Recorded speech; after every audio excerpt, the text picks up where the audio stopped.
The first thing I wanted to ask is, obviously you're living and working in Egypt, and I wondered what influenced your choice to do that. Do you find you get more inspiration there than anywhere else, or? It's more a question of necessity because my wife's working in Egypt at the moment, and in Cairo, and because I'm a writer, I can work anywhere. There's a computer, Yeah. and so it's just much easier for me to be out here with her than to stick around in London and travel all the time. Yeah, that makes sense. And I mean, could you take us through a sort of a typical day of writing as well, kind of what your writing process is? Well, I try and keep it as close to office hours as I can. I try and get to my desk by 8 and knock off at 5 because I find if you let the writing inspiration dictate your hours, you end up writing at 2 o'clock in the morning. Yeah. You know what I mean? Or missing yields because you just have to finish what you're doing. So I try and be ready to start at 8, knock off at 12, get back again at 2, work until 5, and then try really, really hard not to work in the evening. And try and be with my wife or my kids and, become human again. Yeah, that makes sense. And in terms of your family, I mean, do they read your work? And if so, what do they think about it? They're not remotely interested, Dane. Not even slightly. And, it's not fair because I dedicated all my books to various members of my family. And I haven't even read them. But probably just as well. Oh dear. Well, I suppose for you working those office hours, I suppose it does make it seem a lot more, I suppose, of a job. And it's the same, if you're an accountant, you wouldn't necessarily expect them to go through all of your spreadsheets. Exactly. So. Yeah, exactly. My kids are, my eldest is 23 this year, so he's old enough, but the others are all teenagers, and there's so much sex and violence in my books. It's just shocking. So they're still a bit young. Probably when I pop my clogs, they'll read them and say, God, the old bastards, fancy all that going on in our own home. Yeah, no, I don't mind them not reading. I'm quite happy that they don't. That's fair enough. And I mean, one thing that's interesting is you actually wrote under a pseudonym for quite a while, didn't you? And that was for were those for romance novels? Yeah, for Harlequin, Mills and Moon. Was that purely a sort of a commercial decision, or? Yeah, I started writing while I was at university because I needed the money, and I'd always worked to get my way through university. And somebody said, "Oh, you should try writing for Mills and Boon. Can't be difficult." So I did, and the very first thing I was advised to do was write under a female pseudonym. They said, no, romance novels are not written by men.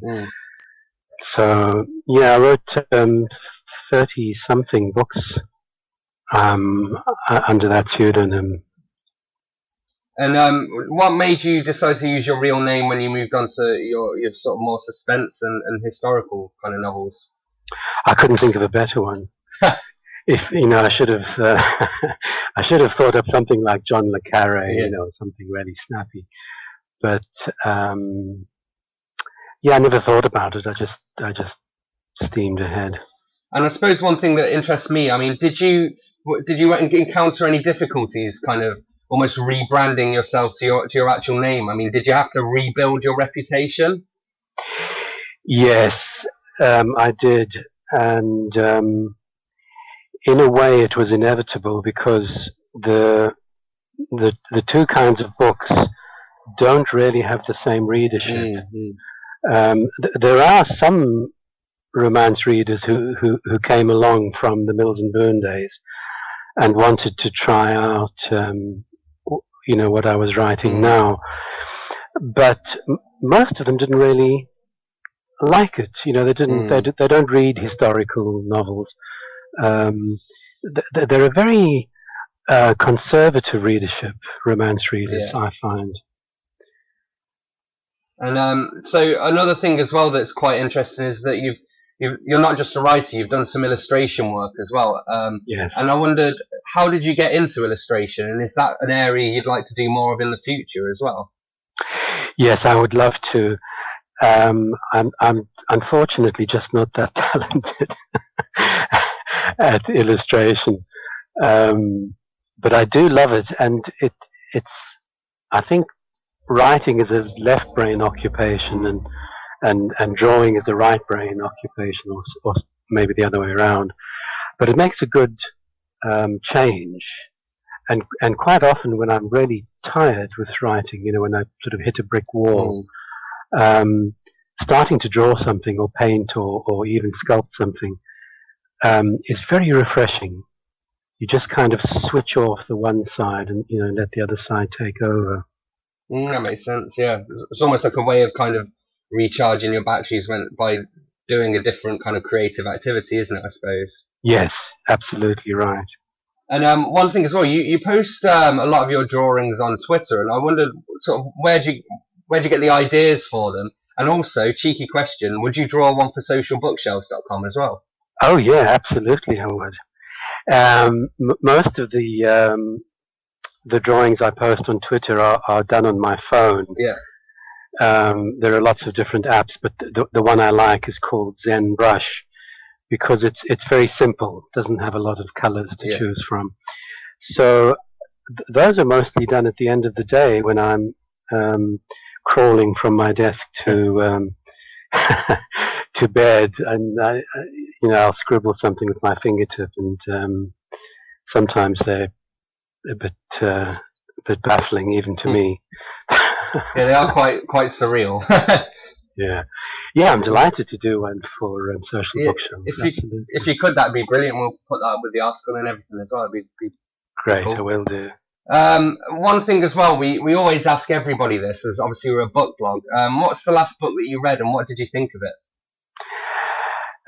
The last novel that I read was Never Let Me Go. About the clones, and it's not the first time I've read that book, but it haunted me, partly because it's so brilliantly written, and I'll probably get around to reading it again. He's one of the authors that I really admire most, and I feel I can learn a lot from him.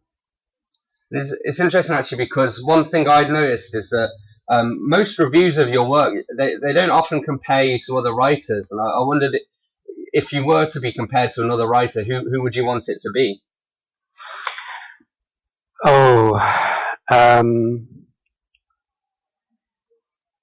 I suppose the area that I'm in is James Clavell, that sort of area, because most of my books are what would you call them? Historical suspense novels. Yeah. So that's the sort of author I aspire to being. And whereabouts did your interest in history begin? And is there a particular area of history that you're interested in above all others, or? Yeah, I'm really mainly interested in 20th century history, especially Second World War, which was, of course, my parents' generation. Yeah. And my mum was a driver, army driver in the war. All right. And so she was in Cairo in the 1942, and so I was born 1954, not that long after the war ended. So I suppose I grew up with war stories all around me, and and the comic books were still doing Second World War stuff. So, but also everything that happened post 1945 was so heavily influenced by the Second World War that you keep getting referred back to it. So, it's an area I love to write about and visualize and, try to recreate in my way. Yeah, that makes sense. And actually, again, that's a big thing from The Mask of Time, which is how I started sort of reading your work, I suppose. But a couple of more questions I just wanted to end on, because we try and keep it to about 10 minutes or so. So you've been working as a writer for sort of over 30 odd years, and just wondering, how has the industry changed in that time, and if you had to make predictions, how would you think it will change in the next 30 years? I think the big change, which is obvious to almost everybody, is digital publishing, which is now absolutely in full spate. And that allows almost anybody who's written almost anything to have a go and publish, their short stories, their poetries, their novels, biography, anything at all. You can stick it up on Amazon and invite people to read it, and you can sell it, and if you're lucky, make a living at it. That's the most obvious change that I've seen, but that doesn't really change the fundamental aspect, which is that people want to read and write books. And it doesn't really matter whether it's online or on a Kindle or on any other device, or whether you're still buying paper books. It's still the same process. Someone's telling a story and somebody else is reading it. So there hasn't really been that much of a change in the process of reading and writing, although the industry has transformed itself. As for the future, we've seen so many small publishers go to the wall in the last 20 years, either absolutely vanish or be swallowed up by much bigger conglomerates. And of course, Amazon is now also in the publishing world, and I would expect to see that process continue, that the really big publishers will continue to dominate the field. But I would like to think and hope that small publishers will continue to throw their hats into the ring and have a go, whether they're publishing online or whether it's books. That they'll see that there's always room for someone with a bright new idea and a bright new list to make a name for themselves.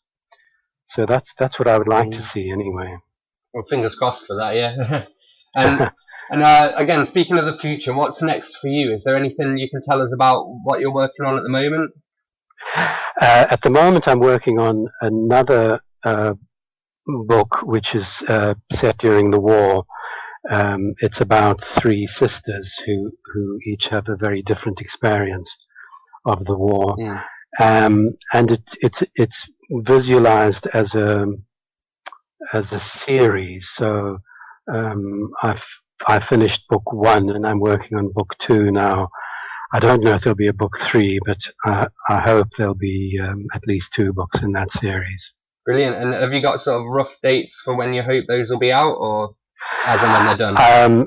I'm hoping book 1 will be out by the end of this year, and because book 2 follows on from book 1, I'm going to try and get that out as soon after that as I can, so that anyone who's read book 1 can find book 2 easily and not have to wait for months.